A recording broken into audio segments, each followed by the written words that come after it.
Jangan kamu bilang menebus, menghapus. Loh, kan sama saja. Loh, sekarang saya tanya Anda, kalau Anda bilang sama, ada tulisan dihapus, sama nggak dengan menebus? Ini. Loh, sama.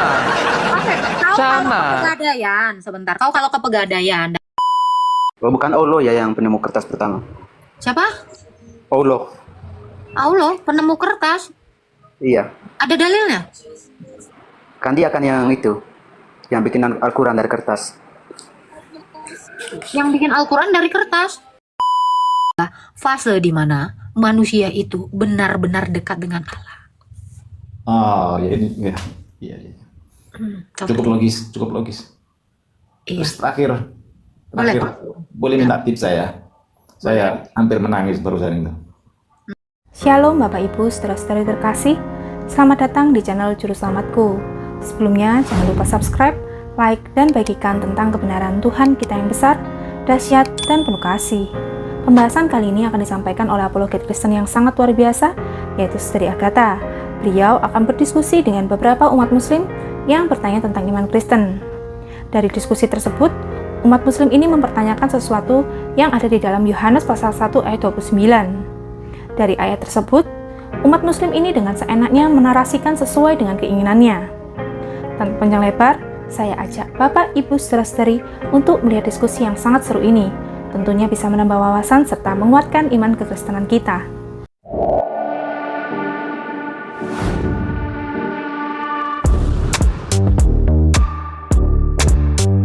Tap-tapnya jangan lupa ya teman-teman ya.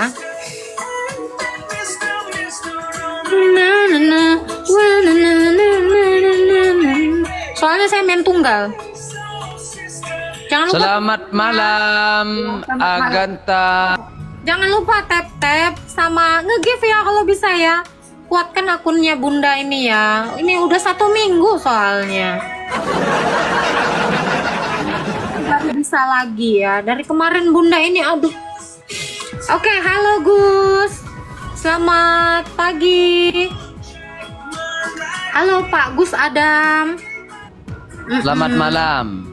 Selamat malam. Islam Kristen Pak Gus. Saya Islam dong. Oke, silakan mau bertanya apa?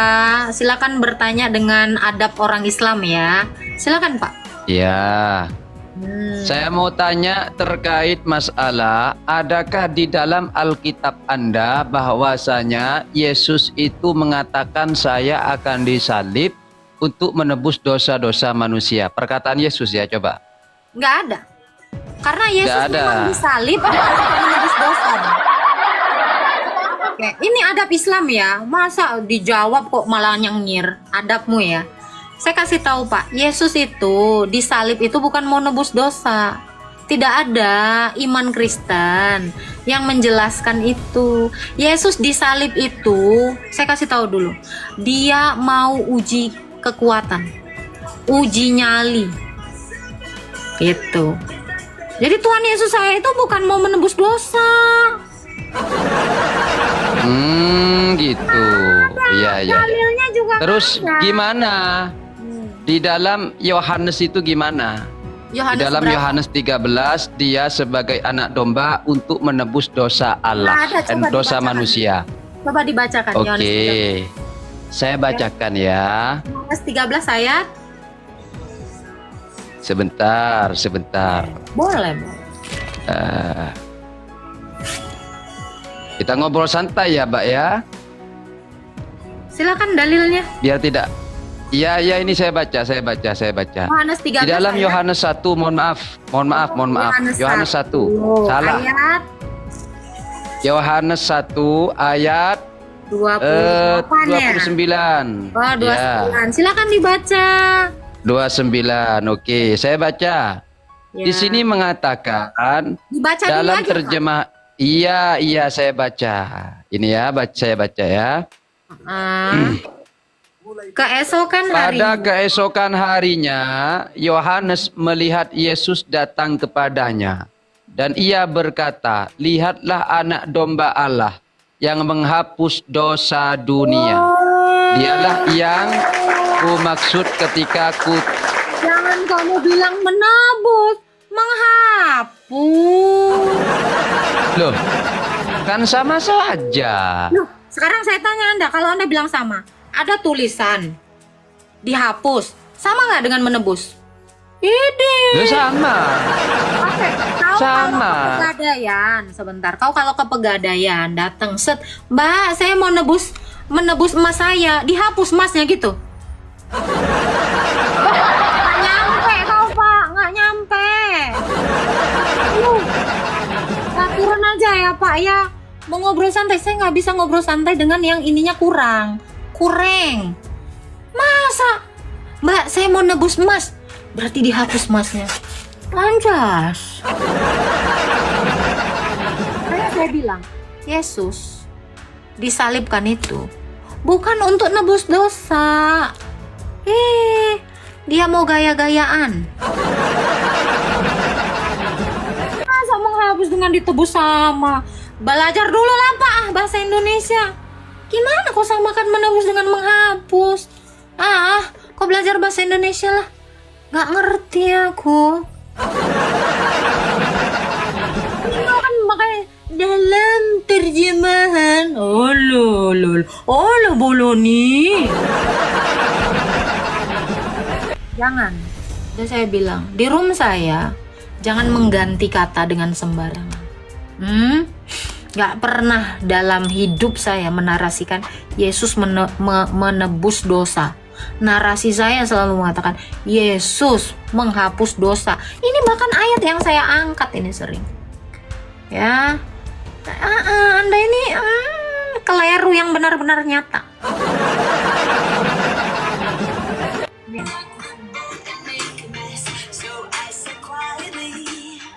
Uma, masker. Halo, selamat malam. Ya, Islam Kristen. Islam dong. Ya, ada yang mau ditanya? Ya itu, Apa tuh? menurut Bunda, Allah itu apa? Allah itu adalah Bapa. 1 Korintus 8 ayat 6. Namun bagi kita hanya ada satu Allah saja, yaitu Bapa, yang daripadanya berasal segala sesuatu. Jadi Allah menurut kami orang Kristen itu adalah Bapa. Bapa yang memiliki anak itulah firman, yang memiliki roh itulah nafasnya, Roh Kudus. Itulah Allah dalam iman Kristen. Oke, berarti Allah ya. Tuhan berarti itu. Allah adalah Bapa. Iya, Bapa yang punya firman dan roh. Kalau dalam Anda, dalam iman Anda, Yang Allah enggak, itu ini kan membahas tema di situ dulu. kalau udah ditanya balik, pasti ngeles. Harusnya kamu syiar dong. Iya, berani nanya, nggak berani ditanya balik, langsung macet. Kenapa selalu gitu? Ya.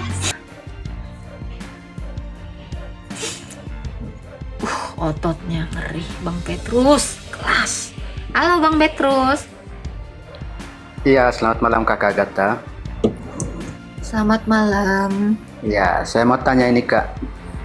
Pak Petrus Islam atau Kristen? Saya Islam Kak. Oke, silakan Pak Petrus.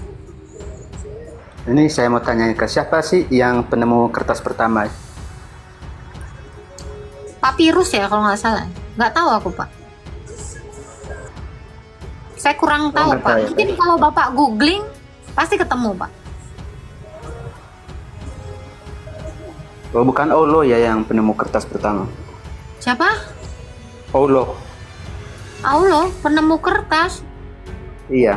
Ada dalilnya? Kan dia kan yang itu. Yang bikin Al-Quran dari kertas.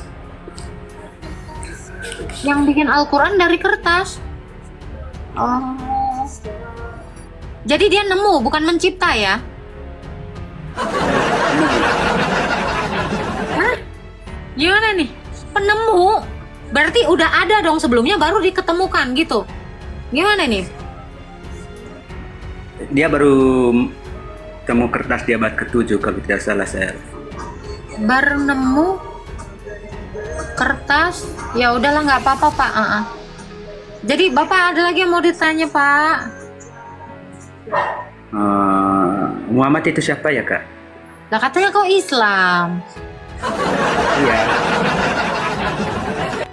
Hah. kan Dalam yang saya dalam ya, iman Quran. kami orang Kristen, Muhammad itu ya manusia biasa, Pak.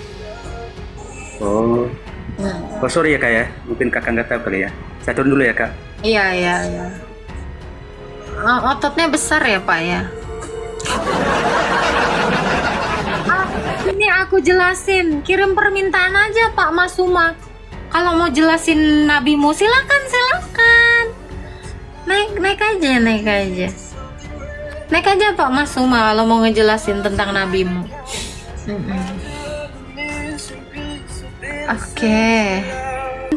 Kasbon dari mana lagi? Aduh. Halo, Sugar. Gasken Bunda. Halo, Pak Sugar. Halo Agatha. Ya, salam Pak.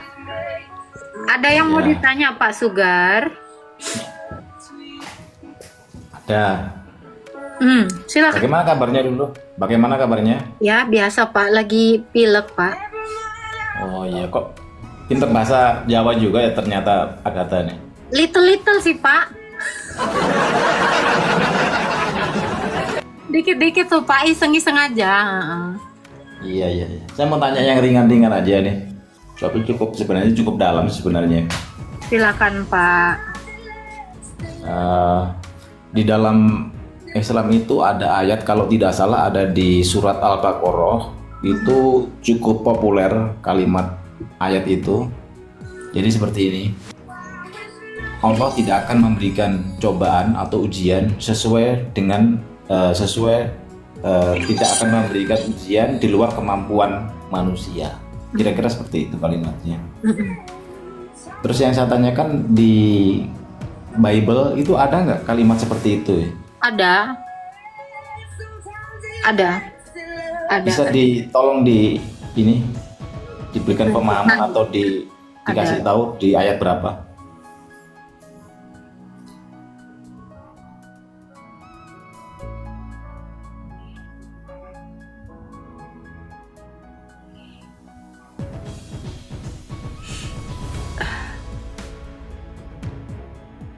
Bentar ya Pak.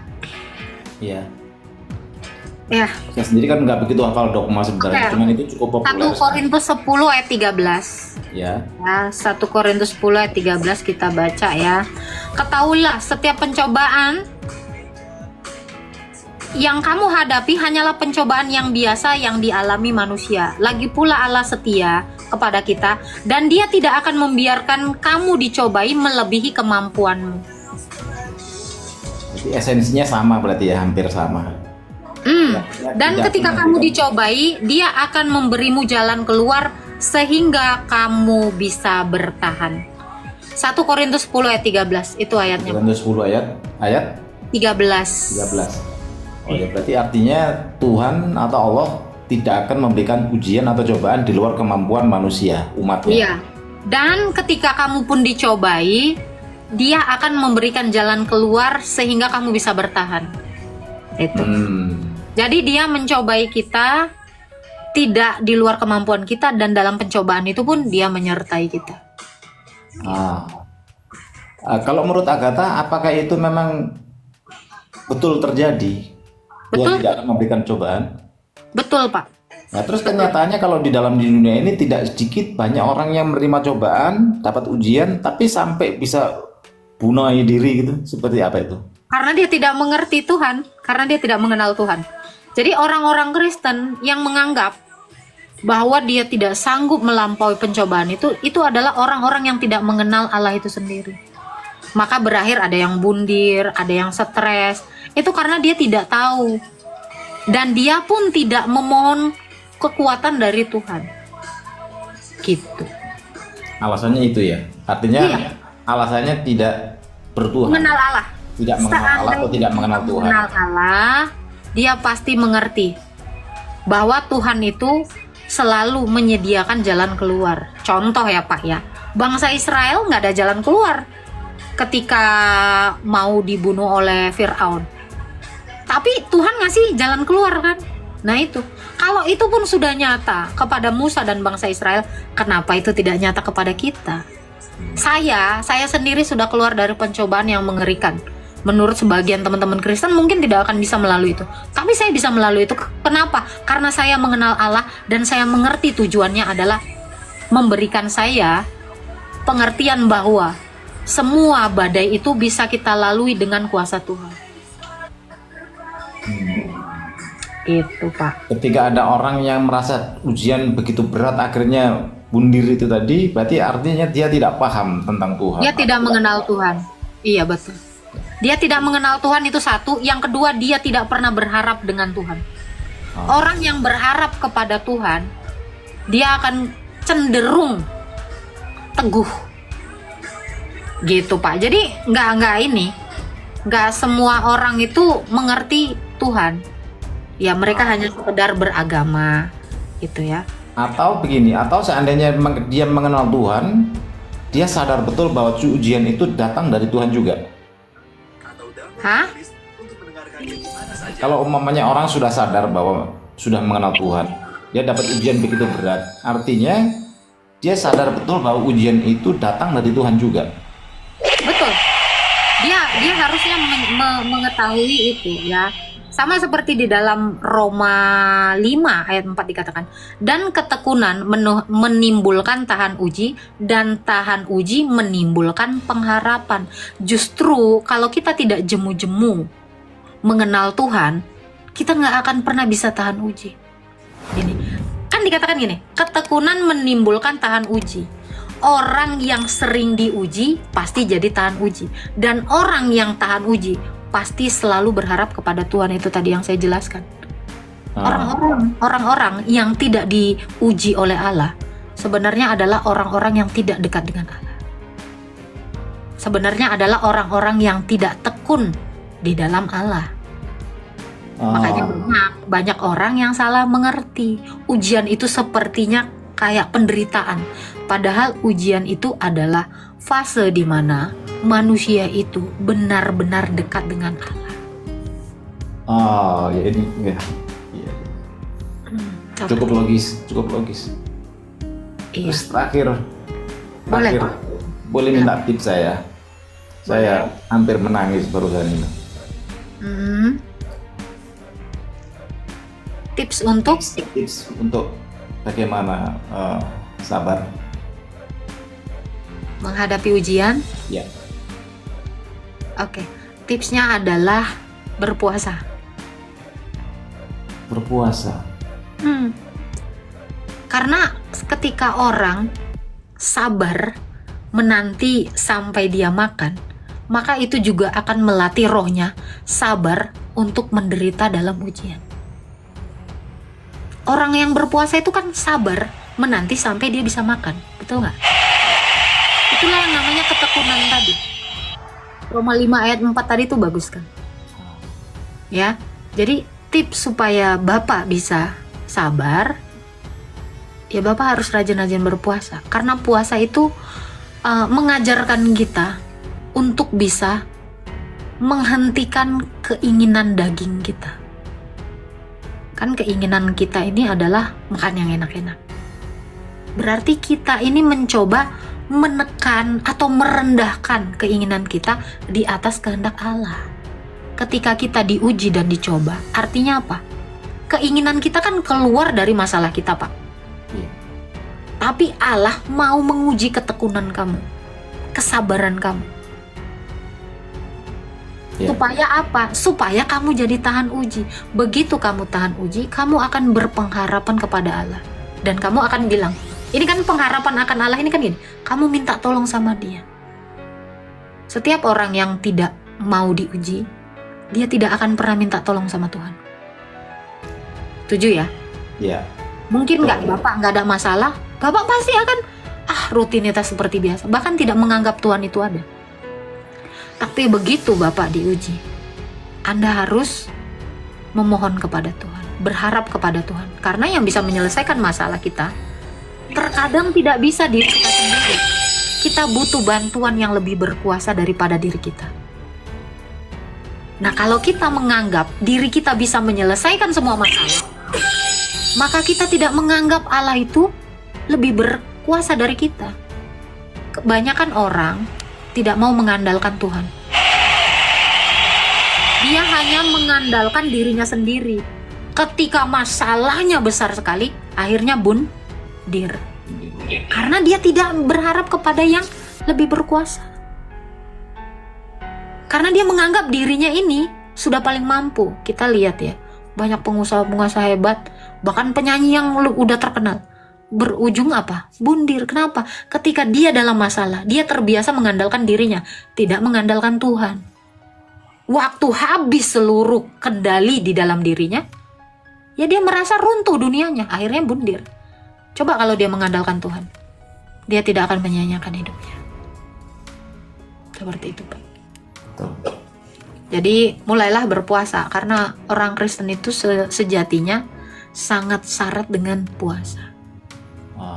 Jadi tidak hanya puasa supaya punya rasa empati terhadap sesama banyak orang yang berkekurangannya, tapi menahan diri dari suatu keinginan kedagingan. Betul. Lebih dari supaya kita merasakan penderitaan orang, tetapi supaya kita lemah di hadapan Tuhan. Kalau kita lemah di hadapan Tuhan, kita ngerengek nggak sama Tuhan? Iya, betul. Kalau kita ngerasa kuat terus, kita tidak pernah mengenal Tuhan dan kita tidak pernah mau mengandalkan Tuhan. Makanya kenapa orang itu perlu diuji. Adam juga diuji, Hawa juga diuji, kita semua diuji. Tetapi kita tidak akan diuji melampaui kemampuan kita sesuai ayatnya tadi. Bahwa ketika kamu diuji, kamu tidak akan diuji di luar dari kemampuanmu, dan dia akan melepaskan kamu ketika dalam kondisi tersesak tadi. Gitu. Itu Pak Sugar. Jadi kalau Pak Sugar banyak menghadapi ujian, berpuasalah. Ya, karena itu bisa melatih kesabaran kita dan melatih pengertian kita. Ya. Terima kasih ya Kata. Sama-sama, Tuhan berkati Pak Sugar. Terima kasih. Selamat malam, Tuhan memberkati. Jadi teman-teman, Pak Sugar ini dia dari iman sebelah, tapi dia mau belajar tentang apa sih Allah itu. Karena banyak orang yang punya agama, tapi kita tidak mengenal Allah itu. Contohnya tadi, si Masuma. Ketika dia bertanya tentang Allah, kita bisa menjelaskan. Tapi kalau kita tanya balik, dia tidak mengenal Allahnya. Yang mereka kenal, kadang-kadang orang hanya mengenal syariatnya saja, tetapi tidak mengenal Allah itu secara benar. Gitu. Ya, begitulah penjelasan dari Saudari Agatha. Bagaimana menurut pendapat Bapak, Ibu, saudara-saudari sekalian setelah melihat video tersebut? Tentu kita semua pasti merasa terberkati dan juga menambah wawasan tentang juru selamat kita, yaitu Tuhan Yesus Kristus. Mari kita sama-sama belajar terus tentang kebesaran dan kebenaran Tuhan Yesus melalui video-video selanjutnya. Shalom dan Tuhan Yesus memberkati.